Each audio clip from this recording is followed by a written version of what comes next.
Doha.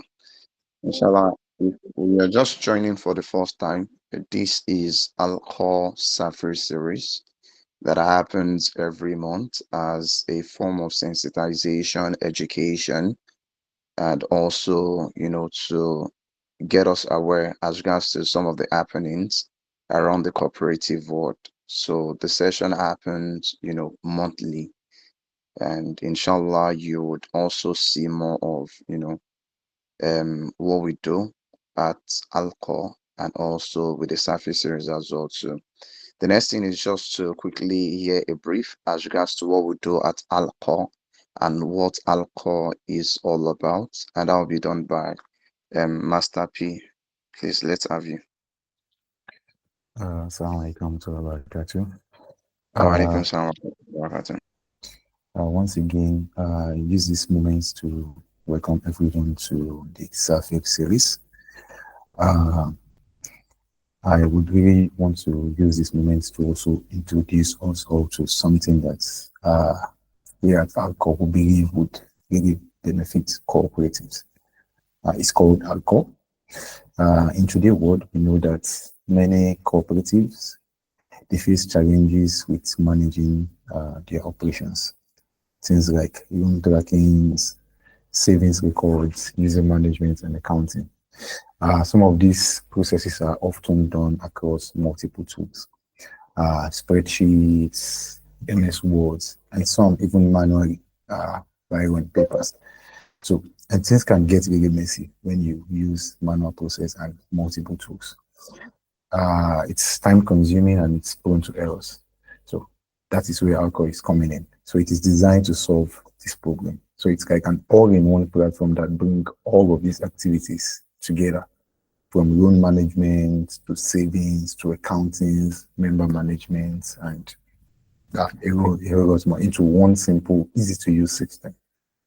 Uh, One thing that means alcohol to stand out is not just another finance app. It's specifically built for cooperatives with these unique needs in mind. And it's also ethical and Sharia compliant. So most of the processes are being vetted by Sharia board to be sure that it's Sharia compliant. So this means it respects the values of the communities that we care deeply about. So right now, alcohol is still in its early phase, which means cooperatives can get on board very early, and they can also influence how the platform grows, and they can also enjoy the advantage of being among the first people who are going to be onboarded. So if you're a cooperative member or you know one or you're an admin, please check us out and reach out to any member of the team. Thank you very much. Yeah. And thanks for joining the South series. All right, thank you very much, Master P. And that is a brief about alcohol. Inshallah, if there's anything you probably still want to know about alcohol, probably after the session, you can reach out to any of the team members and also our email as well too, just to drop in a message for us so we can attend to you. Swiftly, we would go to today's business, and that is firstly introducing our lecturer and also running us through our lecturer's profile so as for we all to get abreast and also familiar with who is going to be dishing out, his awesome knowledge to everyone today. Our presenter today is going to be Malam Abdul Rashid Bashir. He's a professional banker with over 2 decades of experience in the financial service industry. He holds a bachelor and master's degree in business administration from Usmanu Danfodio University, Sokoto, and a master's in finance with specialization in economic policy from the School of Oriental and African Studies of the University of London. He has varied experience in banking operations, commercial and retail banking, and risk management.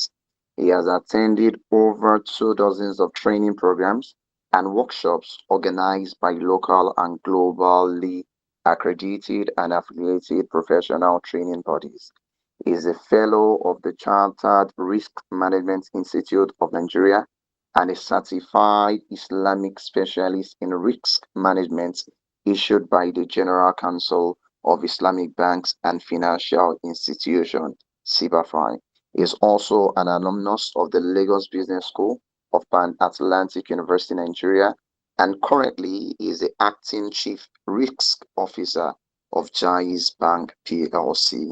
Let's make welcome our amiable speaker, Mr. Abdurrashid Bashir, who is going to be running us through the risk management for Islamic Cooperative. Bismillah. Assalamu alaikum wa rahmatullahi wa barakatuh, sir. Are you on the call, sir? Wa alaikum assalam wa rahmatullahi wa barakatuh. Thank you very much, sir, for Thank you, coming brother. around, sir. Thank you. Bismillah. Thank you. Do we go ahead now? Naam, inshallah. Go ahead, sir. So permit me to share my screen. Yes, sir. Okay.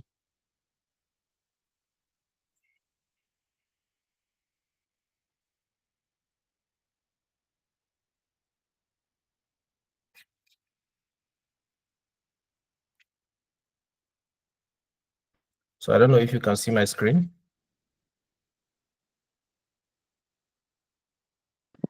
We are here to. Have you started sharing? Okay. Should I, or maybe I should allow you to share from your side? All right. So, a jiffy. I'm coming, please. Just hold on. Okay.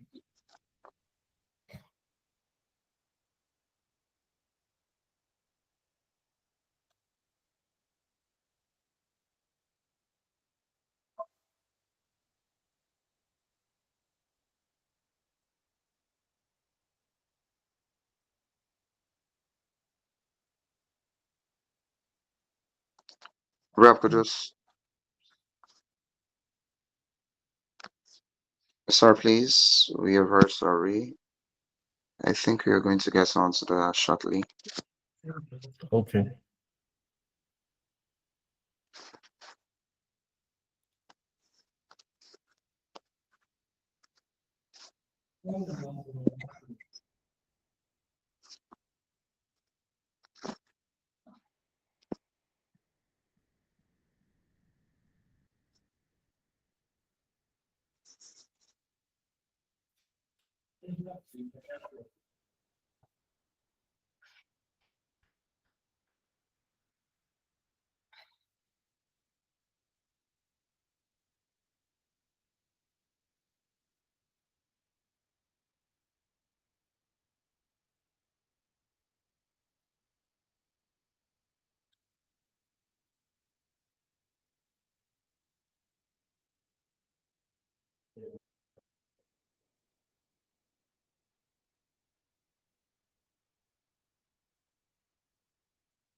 All right. So I think we're having issues. The person who ought to be available to share the screen is currently not available.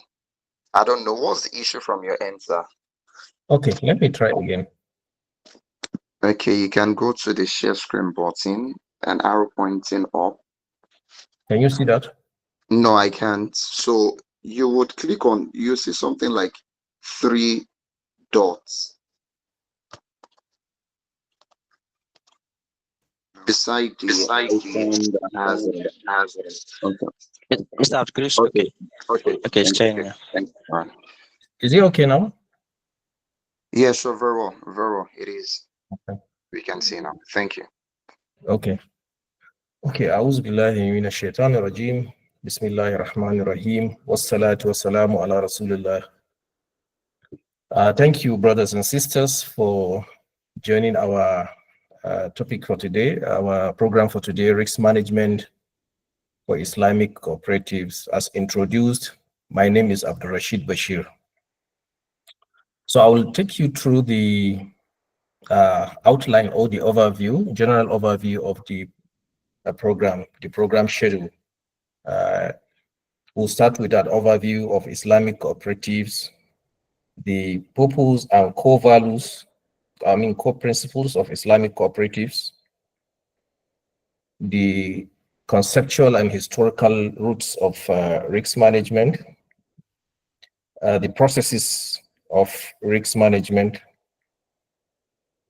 and then we do the conclusion and then the final notes. So in a nutshell, these are the 5 critical areas that we will look at. Now, on the overview, the basis for setting cooperatives in Islam is captured in the verse of the Quran.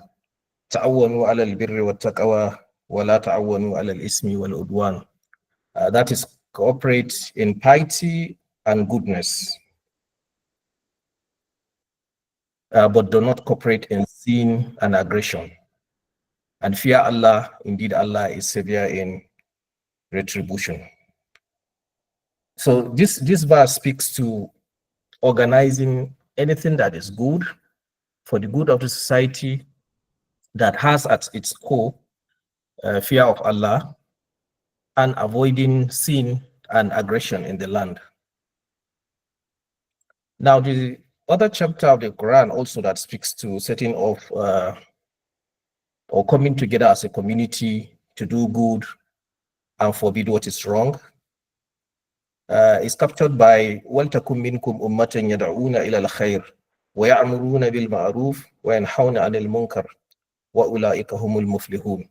That is to say, and let there be from you a community that invites all to good, enjoining what is right and forbidding what is wrong.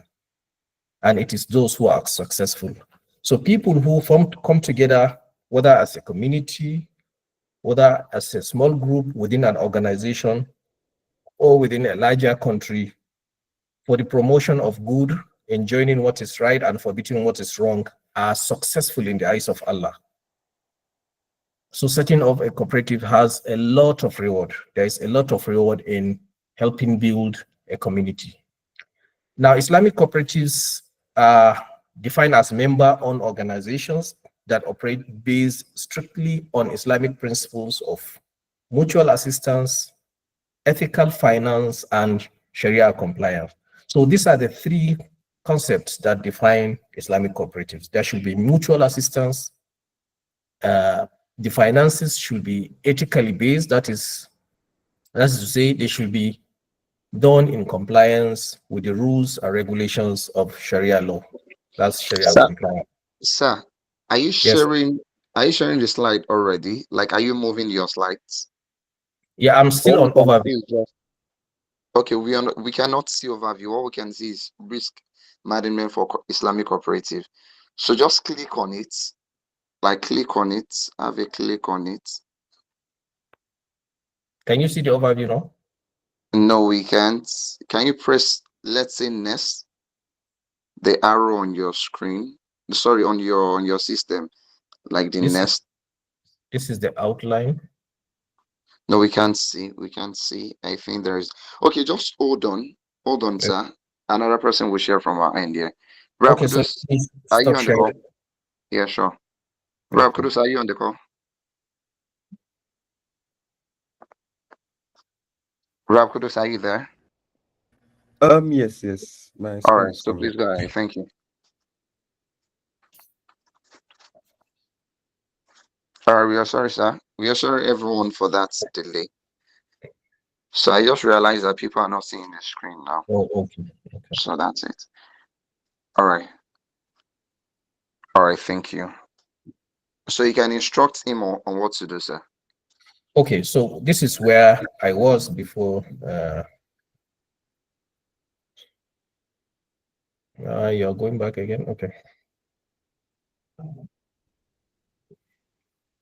Okay, so as defined also, I said there are three pillars that define an Islamic cooperatives. One is the mutual assistance of members, can also be the larger society. Two, operations must be in line with ethical finance. And then it must be Sharia compliant. So these three concepts define an Islamic cooperative. It must aim at assisting each other mutually, ethical finance, and then Sharia compliance. Now, it can take several forms through partnership, that is joint ownership and profit sharing. It can take the form of takaful, that's mutual guarantee, that's cooperative sharing and protection, and it can take the form of mudaraba and musharaka, that's profit and loss contracts that are used in cooperative finance. Next slide, please. Now, the purpose why Islamic cooperatives are set are listed below. To serve as cornerstone for mutual support, to support each other, not only financially, but spiritually and also psychologically. People who have troubles, you can set up a cooperative that looks at the psychological challenges people are undergoing, and then provide either free services or paid services to support them. There is collective responsibility, and there is also to have a moral society that is based on the principles of ethics and enjoining one another to doing good. The other essence, number two, is to promote economic justice and financial inclusion. The society has different social strata. We have the upper end, the lower end, and the bottom of the pyramid. So we need to have cooperatives that push people from the lowest of the pyramid up, so as to have a just and equitable society. One of the things that must be done in every society to ensure there is lesser crime, there are lesser social unrest, is to have a platform in which people are moved from the lower level of, from the bottom of the pyramid level of economy to a higher one, so as to meet the basic needs of food, shelter, education, and then social satisfaction. Now, also to have financial inclusion. So many people are not aware or are not informed about how to operate an account, how to make their lives better, how to do savings, how to invest their money, how to get return, how to plan for future, and how to take care of themselves. So cooperatives come in to bridge that gap, to help people have an understanding of what is expected of them in terms of financial inclusion. It also enables ethical investing in products that are Sharia certified, equities that are Sharia certified, mutual funds that are Sharia certified, savings that is Sharia compliant. They also help to facilitate risk sharing through takaful and joint ventures. When you pull up resources, you invest in ventures, you make profit and share. Everybody is happy. When there are losses also, these losses are minimized because resources are pooled by different people. Now, cooperatives also help to support community development and social welfare. The more you uplift people from poverty, you know that there will be more economic activities, there will be more social engagement, there will be more feelings of belonging and happiness among the society. So these are the broad objectives. Now, what are the core principles that members share? Members share profits and responsibilities. Responsibilities are assigned. Everyone has his duty and responsibility. That is the mutual benefits. There are shared responsibilities. Decisions and risks are collectively managed. This person could be in charge of this, another person could be in charge of this. So everybody feels a sense of belonging. Now, also operations are aimed at avoiding riba and also garar, that's excessive uncertainty, investing in excessive uncertainty, and maisir, that's gambling. وَحَلَّ اللَّهُ الْبَيْعَ وَحَرَّمَ الرِّبَى. Allah allows us to engage into profitable and permissible businesses, and also makes the consumption of riba or interest as forbidden. So Islamic cooperatives are meant to ensure that operations are in line with Sharia compliance, as I have reiterated over and over again. And there must be also transparency and trust. There should be open and transparent accounting. Members have to be told about what is happening. There should be annual statement of affairs, periodic information passed on to members about the activities of the organization, how the funds are utilized, the nature of investments, the return from those investments also have to be stated. So contracts and financial dealings must all be very clear and fair. Then they must also be guided by Islamic values of honesty, justice, and social responsibility. Next slide, please.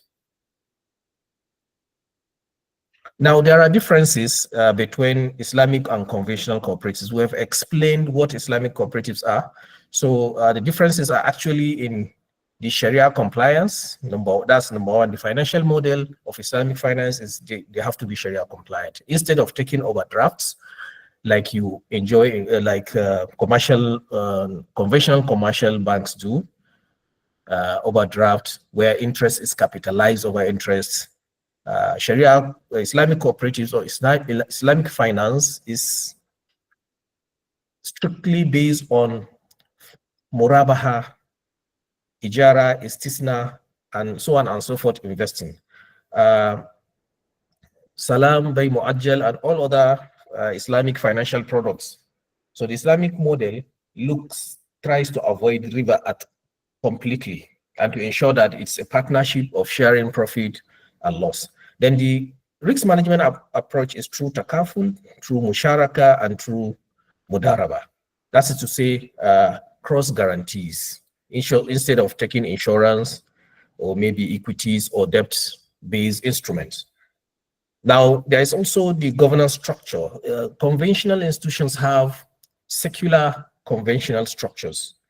But in Islamic finance, even if there are experts on different fields of endeavor, there must be a Sharia board which has oversight over the functions of the cooperatives. And then there is the profit sharing. It is based on agreed ratios and ethical contracts. It is not based on the shareholding or the capital contribution.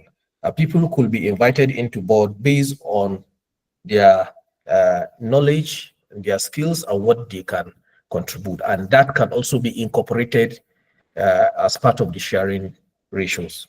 There is also the social mission, that's preservation of wealth and dignity. We all know about the time value of money.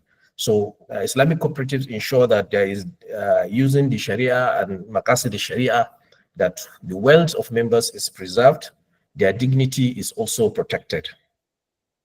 Next slide, please.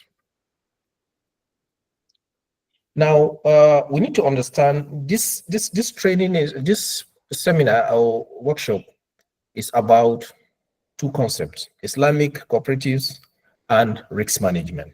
So we've done an overview of Islamic cooperatives. What is remaining is to bring risk management into cooperatives. Risk is the probability or the possibility that an action or an event could lead to an undesirable outcome, such as a loss, a harm, or deviation from expected results. That is to say, you could take your money and invest into something and then incur a loss. So the objective of risk management is to minimize losses, if possible, to eliminate it. The elements of risks are uncertainty. You don't know what is likely the outcome. You are investing, for example, your funds in an equity. That equity could be a halal equity, but you are not sure of the return. That you don't know the chances of that company declaring profit and then giving out dividends, because a company could make profit and then not declare dividend. So it is important for you as a cooperative to know where you keep your money, because one, people have put in their money, they're expected to get return. And so you have to do a very critical analysis or appraisal of the investment instruments in which you are putting in your money, whether you want to go into mutual funds or you want to go into uh, also equities. Though mutual funds pools assets from different portfolios, so there is a guaranteed return. However, the quality of the classes of assets in that basket will determine what return you get. So if you're investing in a company, you need to look at, disaggregate the entire portfolio. Look at what company are you investing, what is their history, what is their dividend payment history, what is their financials, I mean, in terms of return on equity, return on investment, what is the profitability over time, what is the projected growth of that company, what is the market share of that company vis-a-vis within that industry. So you do a lot of financial analysis for you to be certain that this investment from the look of things is going to be very positive and going to be very profitable.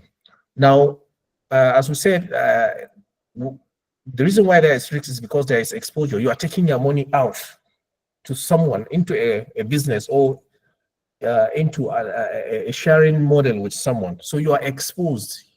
There could be loss, there could be profit. So, and there are impacts, because maybe your plans may not go well. If you don't get the desired return from that investment, you may not be able to use the money for other things. So risks are basically classified into strategic risks. That is, those risks that are threats to long-term goals of the organization. There are also operational risks. That is, you have failure in your system, your processes, and the people. Maybe a system breakdown or the process flow is faulty.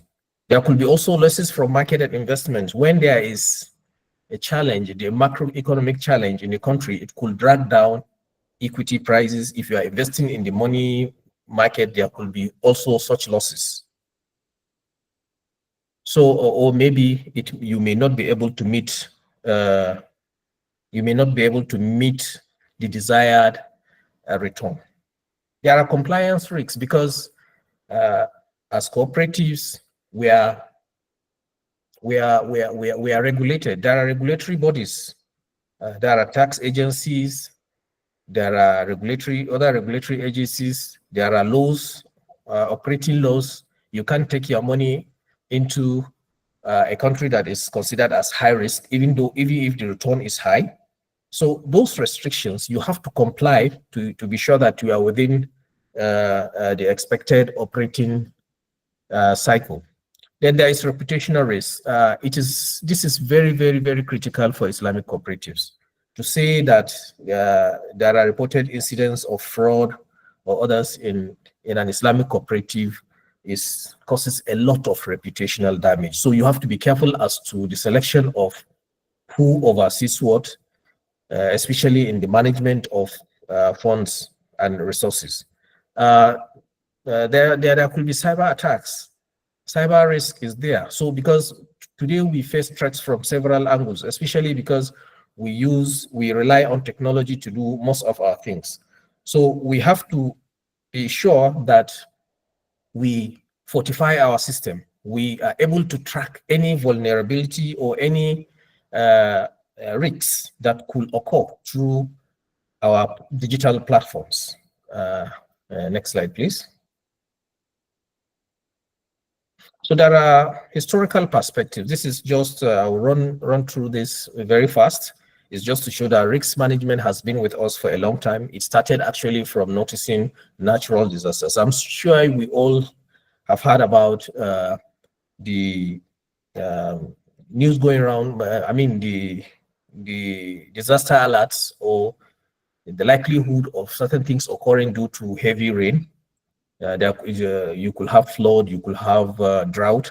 So these are natural disasters that occur. So we have to find ways of informing people, informing stakeholders to plan against that. There could be war, there could be trade challenges. Now, that is from the earlier civilization, this is how risk management came into being. Now, in the Islamic Golden Era, also scholars like Al-Ghazali and Ibn Khaldun have written extensively on issues of uncertainty. Managing uncertainty is very, very critical, especially in the 21st century, and also trading in an ethical manner, because we account not only for this world, but for the hereafter. So we have to lay a very solid foundation for Islamic principles in the running of our cooperatives. Then moving to the maritime and trade era, the coming into insurance. That is why you see marine insurance, because of movement of ships. Anything could happen. Goods could get, could be exposed to danger. So today, Alhamdulillah, we have Islamic kafil companies who always come in together to minimize the occurrence of this risk. Next slide, please. And then in the industrial era, you have rise of factories, mass production, new risks come in, industrial fire, injury, financial losses. So all these things. Now, in the modern era, the critical thing for risk management became a formal discipline after the World War, especially in finance, engineering, and in corporate governance. Most people hear about, when we talk about risk management, you talk about three pillars: governance, risks, and compliance. So these three are intertwined together. Then now the digital age, people can illegally access your system. So you have to fortify your cyberspace to ensure there is no data breach, there is no access to your system, and also minimize financial losses. You have to track this on and on. Next slide, please. So how do we do the tracking? This is the most important aspect, I think. That's the risk management process. You have to identify from day one, what are the risks that are specific to your organization? That is the purview of risk identification. Then you have to assess those risks. You have to put them you have to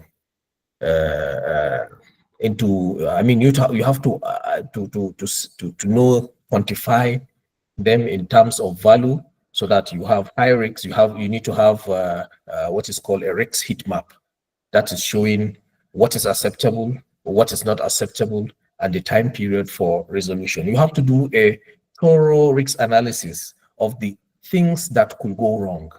And then now you begin to put in risk controls. When XYZ happens, when you have a car accident, what do? You've already taken a takaful cover. So you now call in the takaful cover, or what is known as insurance in conventional terms. Or maybe you have to have fire equipment, so that if there is likelihood of fire in an organization, you take care of that. Then also, when you have likely reputational damage, when people say nasty things about your organization, you have to come out, make it very clear, address it, and then nip it in the bud. So these risk controls must be put in place. And risk mitigation, to you minimize or mitigate these risks. If, for example, you are giving out money to someone, what is the security? That security serves as your mitigation, so that in case he doesn't pay, you have something to fall back on. Next slide. We'll do a deeper dive in the next slide. You see more of this. So in Islamic perspectives, the way to identify risks is first to check if there is Sharia non-compliance. Anything that is Sharia non-compliant is a very high risk. The highest risk is Sharia non-compliance. So the second one is operational risks. In your processes, you have to ensure that there is due diligence, the processes are clearly defined, who has responsibility for what, and matters are not entirely put in the hands of one person or two. There should be segregation of duties to minimize fraud. Now, on financial risks, also, you have to ensure that you have liquidity. As a cooperative, you have to know what you receive on a monthly basis from each members. You have to also look out for additional ways of getting more funds. Then you now look at the financing that you have taken. That's the credit you've taken from other institutions. Maybe you want to build a mosque, you are going into a project, then you have to look at your cash flow. Can your cash flow sustain repayment of this facility over time? Can it sustain the continuation of this project over this time? Because if it doesn't, then you have to be prepared. Either you find a way of sourcing funds from somewhere, or you limit the project entire value to the amount of funds that are available and under your control. Or probably you expand your ways of getting money so as to ensure that that project does not fail. The same thing with your investments too. Now, you must also operate within the ambit of the law. You must ensure you meet all regulatory requirements and then protect your reputation. There shouldn't be breach of trust. Now, the basic principle here is for people to be God-fearing. Inna akramakum indallahi atqakum. So those that fear Allah are most honored in the sight of Allah. So trust and fear of Allah, taqwa, is a very important principle. Next slide, please. Then after identifying your risk, you have to quantify. What is that risk that will bring down an organization because of the financial weight? So you have to take care of that, because the higher the risks, the more attention you must give to that risk. And you have to do a risk rating in terms of likelihood, in terms of also impact. You have to use Sharia screening tools for your financial products. If you are giving money to maybe women group or maybe youth group or any other identified business venture, you have to use Sharia screening tools to ensure that their financial products are in line. If you want to give them money to buy machinery, it should be Ijara Muntahia Bit Tamlik, for example. That's a lease financing product. If you want to support their working capital, that it can come in terms of Murabaha. If you want to engage in a project, it can come in form of istisna, or maybe in form of salam. When you see a community that is very good in farming, and then you want to support them, you have to do a lot of risk screening.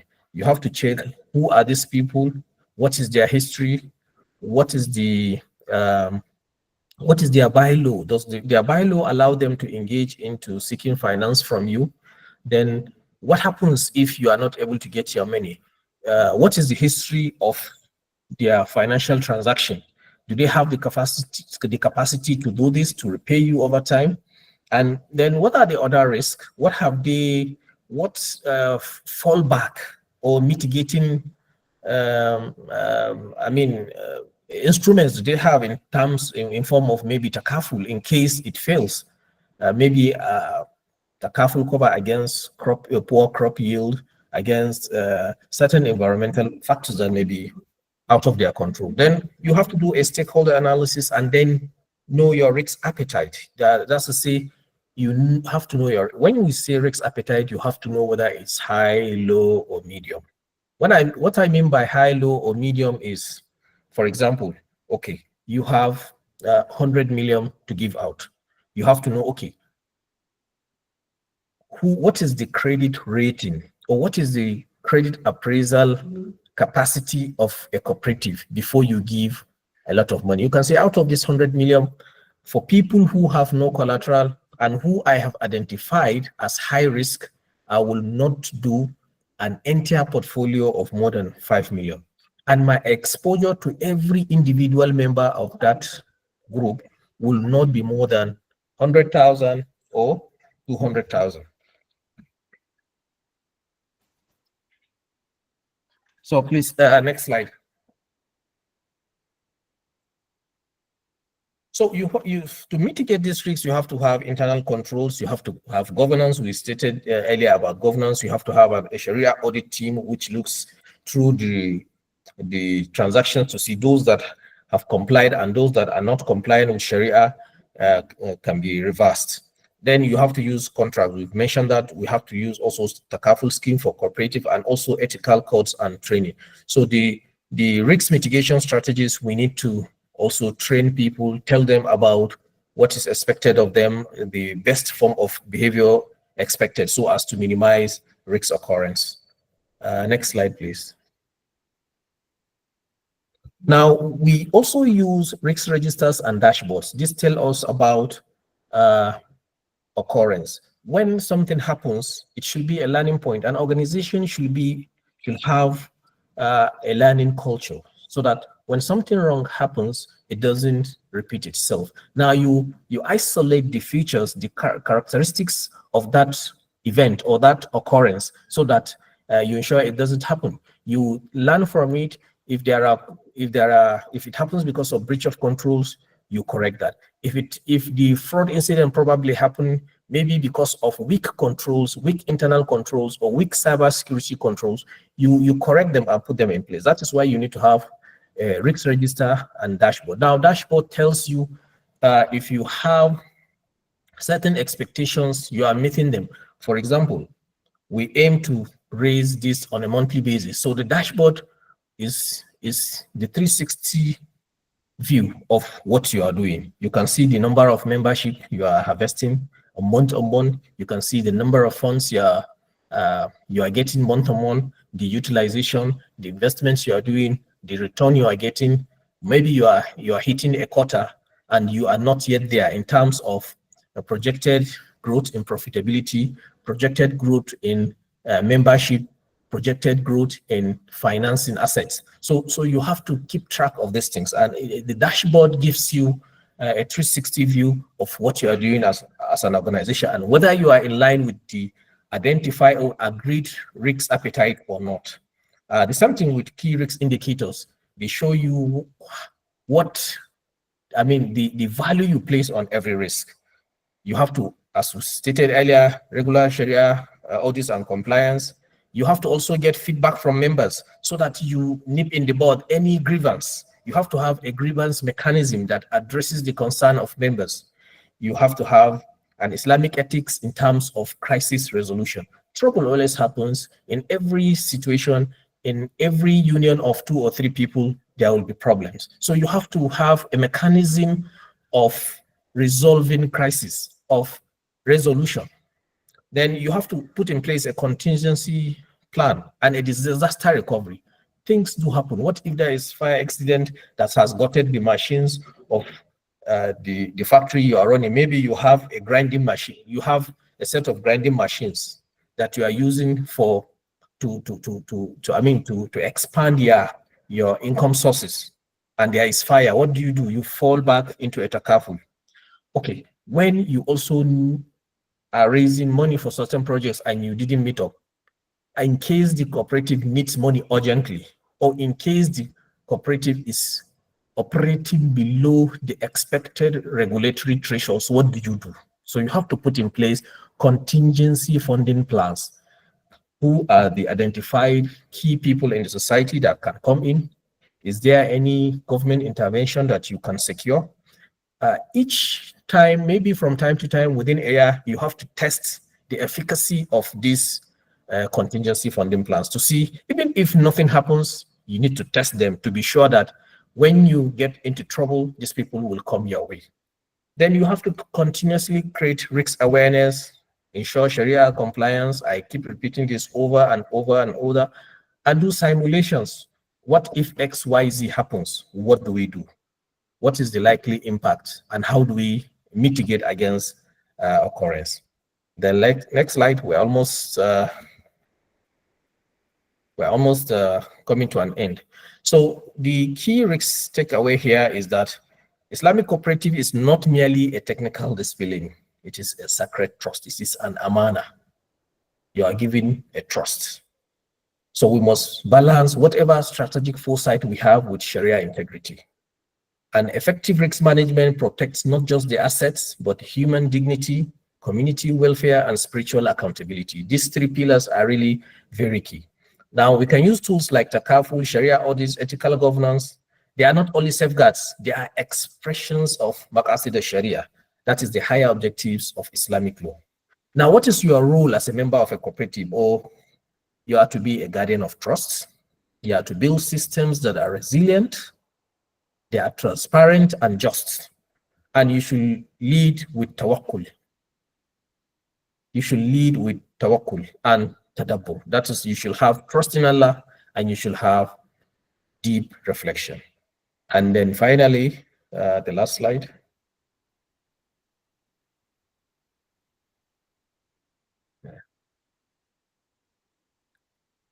The last slide, yes. So the last final thought is, as we manage risk, we do not eliminate uncertainty entirely.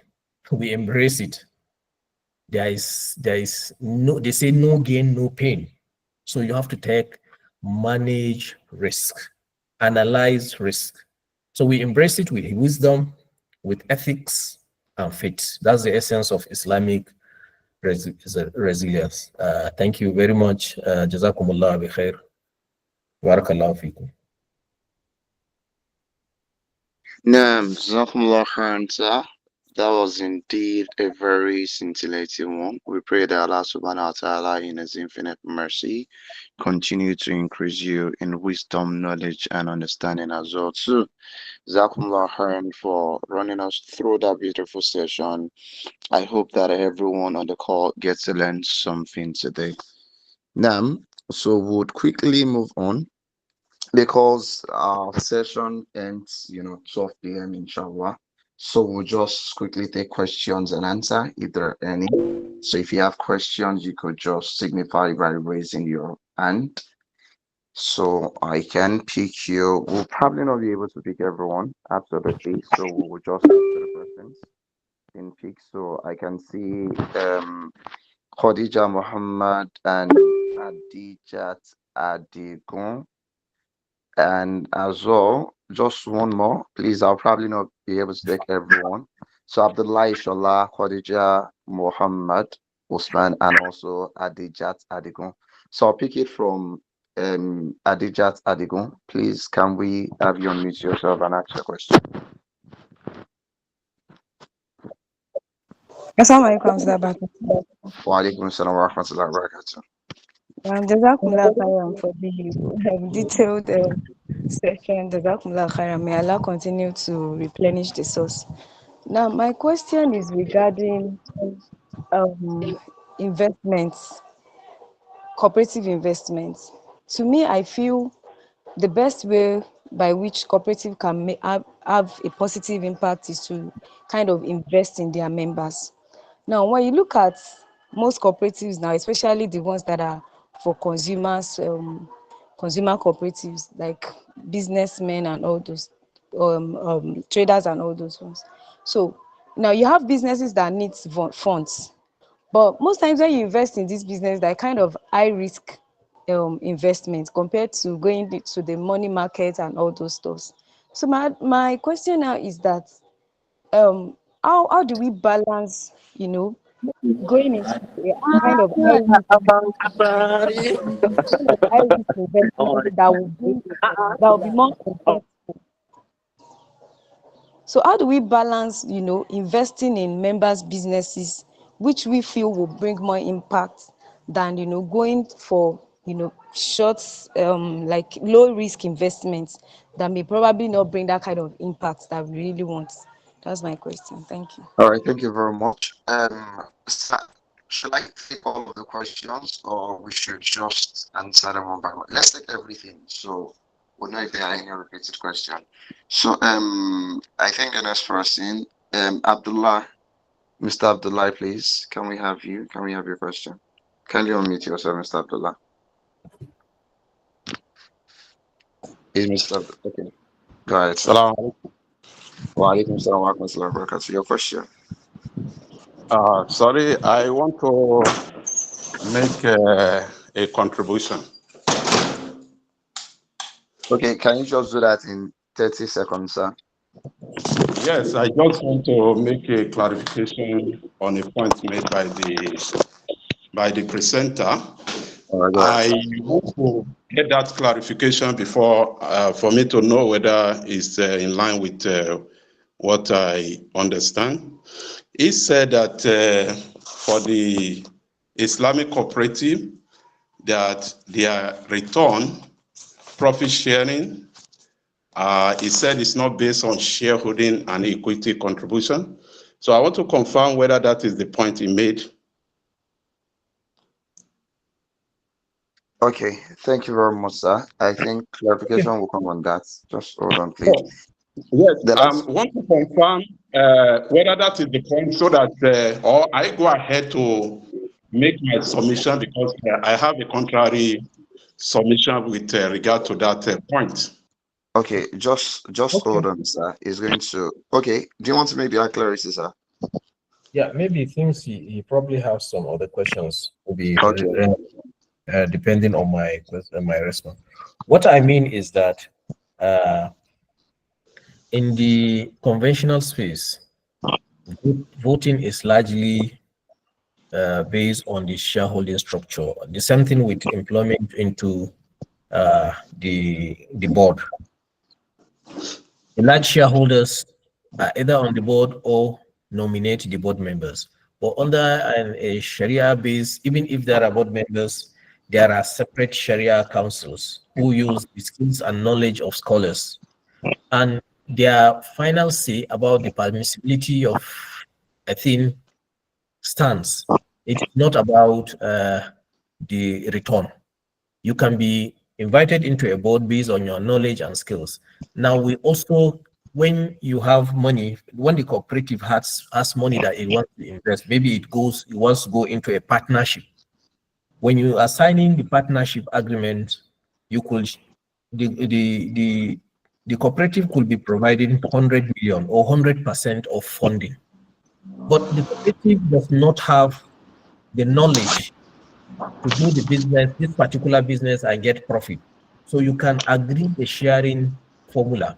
This person has the skills, he knows the market, he has the contacts, he knows where to sell. For example, now, as a cooperative, you may not have knowledge about cocoa business, but there is somebody who is not only a cocoa aggregator, but has but has contacts with export companies that buy cocoa. So you now give him, you agree, you come into an agreement, you are providing 100 million funding. That person will use those funds, buy cocoa, and export. Then when then you agree on a sharing formula, he could take 40%, you can take 60%. So in this case, he is using his skills, knowledge, and contact. He is not committing 1 naira in terms of funding. So I think that is Okay, thank you very much. I think one of the points that I will want to recommend, perhaps the presenter may also look into, is to look at the core 7 principles of cooperative, which has been approved by the ICAO, and on them that we have made research to assess them from the perspective of Islamic law. So in any, as an international principle of cooperative, what benefit you get in terms of voting, in terms of your relevance and privileges in any cooperative is not based on shareholding. We have the principle of democracy and equality. So every member is treated to be equal in the eyes of the cooperative membership. Membership is based on your being already an eligible member. So whether in the Islamic or in the other one, so the shareholding is not relevant to how, the membership. And one other point we quickly like to make is with regard to the Islamic cooperative, one of the areas that we need to enlighten people upon is the fact that there are underlying contracts, Islamic contracts, which are the basis of the Islamic cooperative. And one of them is the contract of musharaka. And based on this musharaka, when it comes to the sharing of profit, dividend, then we have to use the principle of how much each member contributes. Because in the musharaka, your benefit will be based on your equitable contribution. So when we look at this, we see that in that regard, and that is why every cooperative is registered as limited liability, because the liability of members is limited to their equitable contribution to the cooperative fund. So in any way, I want to thank the presenter very much for this wonderful presentation. And I must say that it has provoked some thought, which I believe we still have the opportunity to have more insight at another forum. Thank you very much. All right, thank you very Thank much. you, Brother Abdullah. Thank you very much, Jazakumullah khairan. So, I think I'm here to call Star Khadija. Do you still have questions to ask? I think that's the last person. Khadija, your hand is raised if you still have any question. Probably, sir, we can take the first question. I think that will be the only question. Okay. Okay, assalamu alaikum warahmatullah. Please. Sorry, my name is Harun. I'm actually using Khadija's Okay. hand Thank you very to much. do this. Okay. Yes. My question is, I just need a clarification. I had like the presenter saying that there is guaranteed return in investment in mutual funds. So that is where I need some clarification, because I am thinking that guaranteed return is Islamic finance is like prohibited. Thank you very much. All right. So thank you very much, sir. So the two questions, sir. So Okay. quickly. The first address, the first one, this what the sister asks is paying attention to members of the businesses of members of the cooperative. This is really very important. Now, for risk management and also continuity of the organization,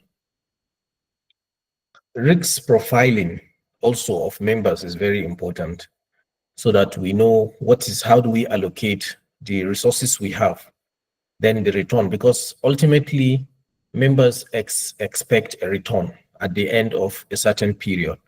So we need to look at the risk return ratio, and also the risks of investing into a business. We cannot take the entire funds into members, because you need to also invest in other assets that will give you return over time. But the overriding importance is for mutual benefit of members. But that should also be done carefully, as you know, because ultimately it is the sustainability over time. You need to continue to be in business. You need to continue to impact as many people as possible. So you have to know how you manage your resources between the share of members, looking at the risks, their risk profile, and also taking a portion into other investment vehicles that have higher credit rating. Then on the brother that speaks about guaranteed return, a mutual fund, as you know, is a portfolio of assets. There won't be a certainty about this is the exact figure. Like, so okay, you are going to get 70% or 60% or 20% return. It's based on the performance of the different classes of assets that you will get a return.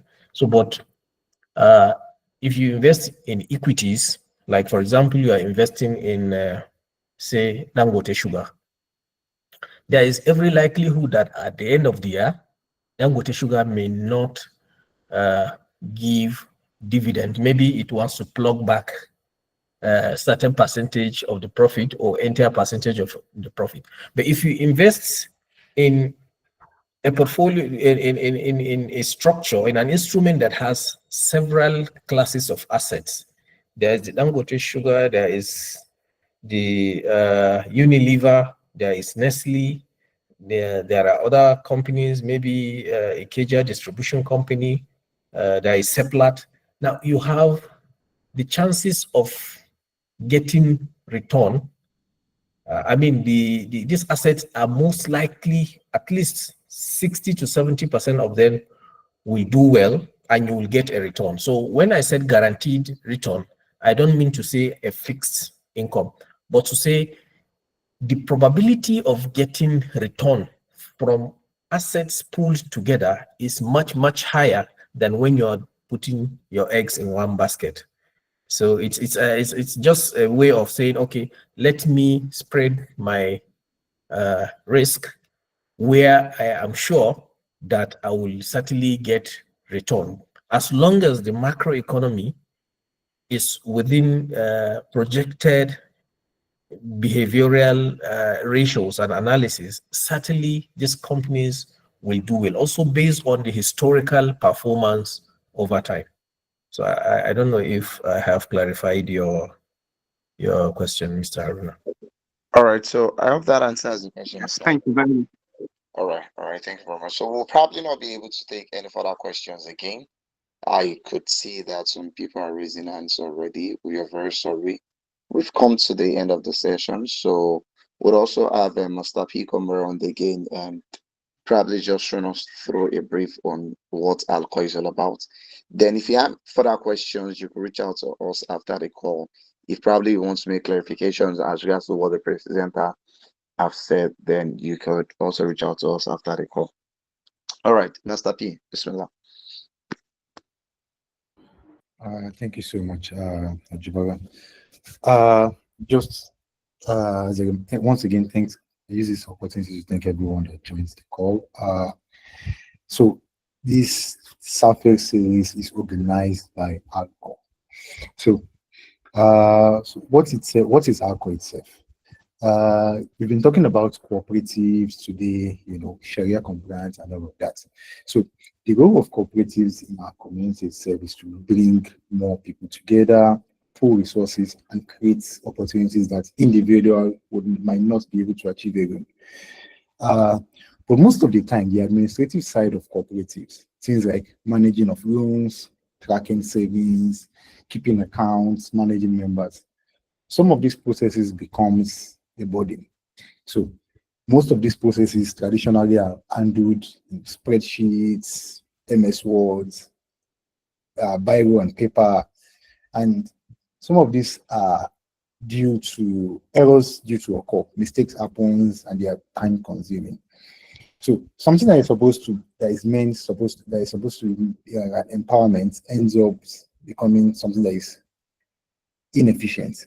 So that's where Alcohol comes in. Alcohol is not just a software, it's a platform that is built with cooperatives in mind.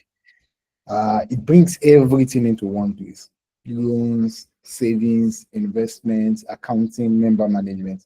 It does so in an ethical and Sharia compliant way, making sure that the technology itself aligns with the values that matters most to us. So the vision behind Alcohol is simple. It is web cooperative focus less on paperwork and more on people, less on admin and more on impact. So, and the exciting part is Alcohol is opening up for early access. So if you're a cooperative owner, a cooperative member, you can always just recommend Alcohol, to your cooperative and just give us a tryout. And you can help us to shape how the platform evolves over time. So once again, thank you so much for joining our course series. We hope to see you in the subsequent series that will be coming up. Over to you, Ajibola. And thank you very much, Master P. And that brings us to the end of the session today, inshallah. Thank you all very much for joining the call. We really do appreciate our presenter for the wonderful speech delivery. We pray that Allah subhanahu wa ta'ala continue to, increase you in wisdom, knowledge, and understanding. Join us, inshallah, next month again for another beautiful series on the Safir series from Al-Qaw team. We pray that Allah subhanahu wa ta'ala continue to spare our lives now and beyond. Jazakumullah khairan, everyone, for joining. Let's say a joint Surah Al-Asr to end the session. Bismillah ar-Rahman ar-Rahim. Wa al-Asr, inna al-insana lafi khusr illa alladhina amanu wa amilus salihat wa tawassaw bil haqqi wa tawassaw bis sabr. Assalamu alaikum wa rahmatullahi wa barakatuh, everyone. Thank you very much for joining the call.